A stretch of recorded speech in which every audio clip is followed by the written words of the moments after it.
Bien le bonjour, j'espère que vous allez bien. Voilà maintenant environ un peu plus de 2 ans, j'ai appris que des gens, incluant des chrétiens de renom comme Rob Skiba, disaient que la Terre est plate. Cela me semblait tout à fait farfelu.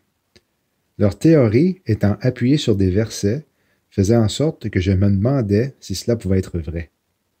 Proverbe 25:2 nous informe que la gloire de Dieu, c'est de cacher les choses, la gloire des rois, c'est d'examiner les choses. J'ai donc finalement décidé de faire des recherches sur le sujet. This is a day that's going to be etched in history. It's a quest for truth, and it can seem crazy, but all of us laughed at this topic, including myself. This is probably the most ridiculous thing I ever thought that I'd be doing, and here I am organizing the Flat Earth International Conference, but I'm not laughing anymore. 1, 2, 3, we're not crazy! Some of us are just nuts!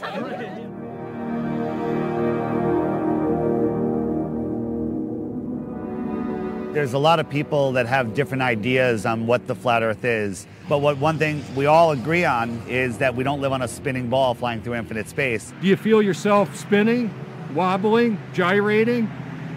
No, I'm pretty rock solid. We always say, don't believe us, do your own research, but unless you know there's a question, you're not going to do the research. Toilet water's not flying out on people in Australia because of gravity. Well, hello, it doesn't fly out of the toilet because water seeks its level.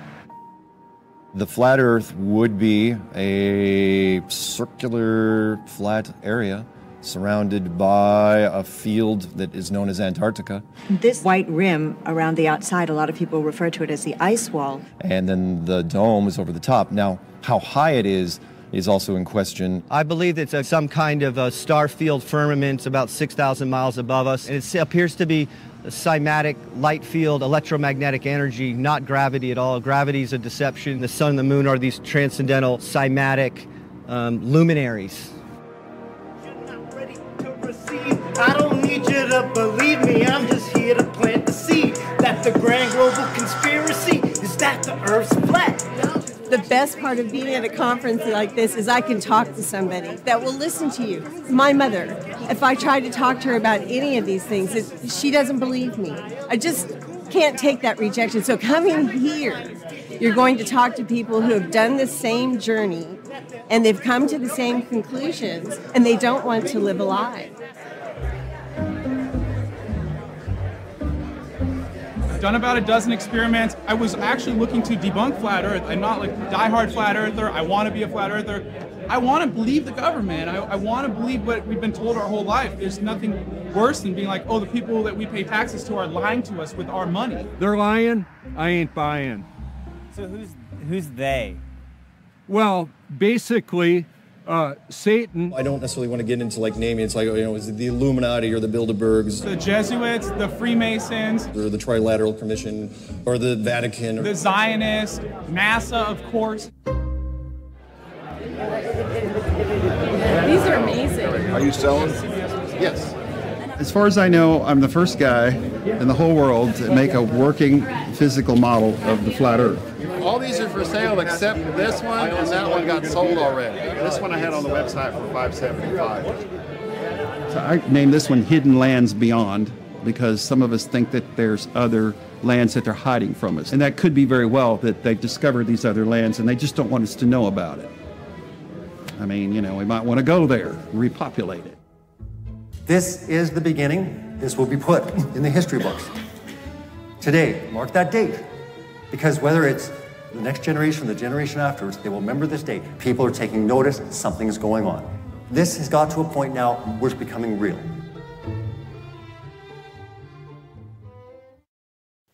Voyons pourquoi cela ne fait pas de sens en énumérant quelques faits observables et simples avant de lire les versets qui décrivent la forme de la Terre.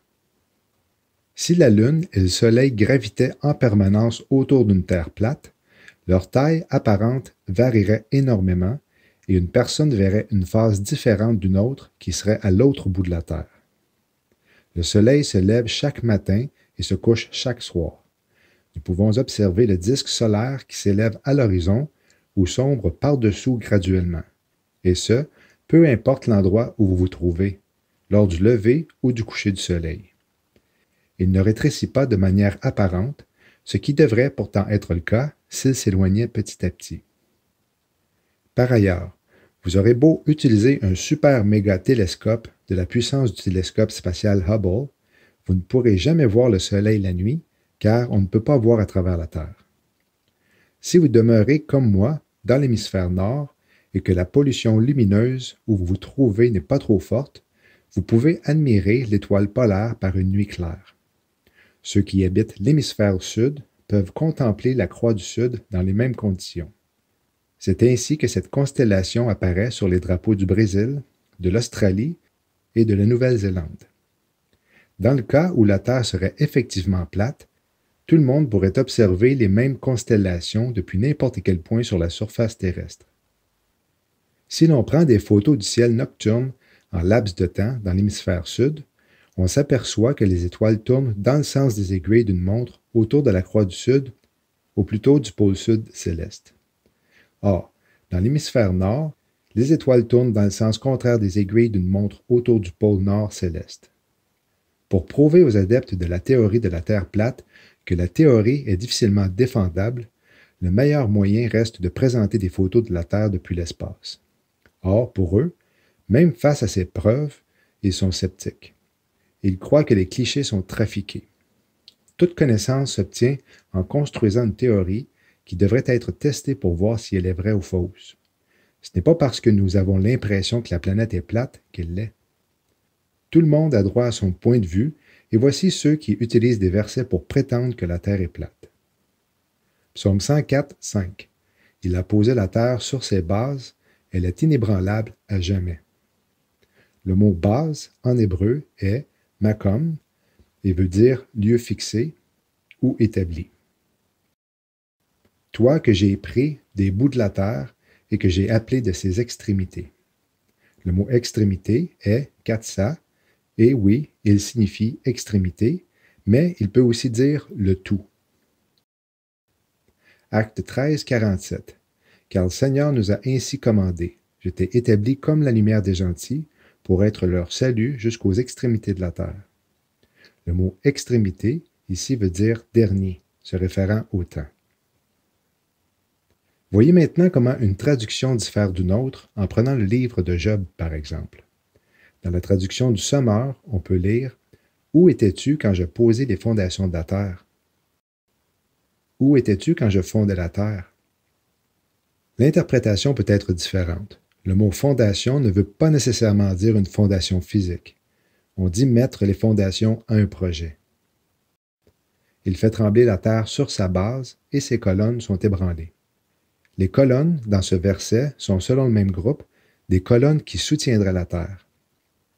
Le prochain passage est aussi mentionné pour soutenir leur théorie, sauf qu'elle est une vision et non la réalité. Daniel 4, versets 10 et 11. Je regardais, et voici, il y avait un arbre au milieu de la terre, et sa hauteur était grande. Cet arbre était devenu grand et fort, et sa cime touchait aux cieux, et on le voyait de tous les bouts de la terre. Matthieu 4, 8. Le diable le mena encore sur une montagne fort haute, et lui montra tous les royaumes du monde et leur gloire. L'auteur ici ne dit pas que le diable a montré à Jésus tous les royaumes de la terre depuis le sommet de la montagne, juste qu'il l'a amené et qu'il lui a montré tous les royaumes de la terre. Et puis soyons sérieux, si la terre était plate et qu'une pareille montagne existait, on pourrait la voir de partout dans le monde. Voilà, j'espère que vous avez apprécié. Je vous laisse avec une courte vidéo d'un aigle volant au-dessus des montagnes, avec au loin la courbe de la terre. Shalom.